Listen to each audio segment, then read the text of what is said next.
Jimmy asks, he says, I'm under a contract on a house.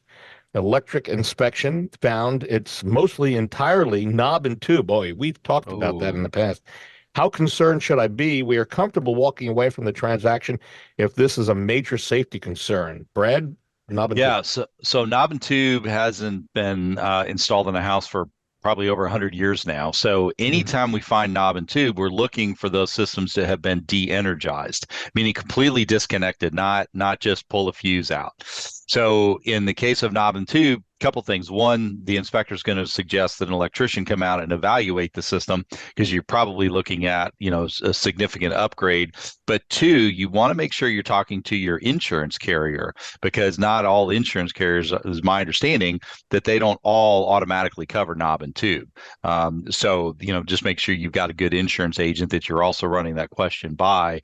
But yeah, there's still knob and tube out there. A lot of it has been de-energized correctly. We'll still see evidence of it, and that is okay. It has to be in a condition where it can never be made to have electricity flow through those lines again.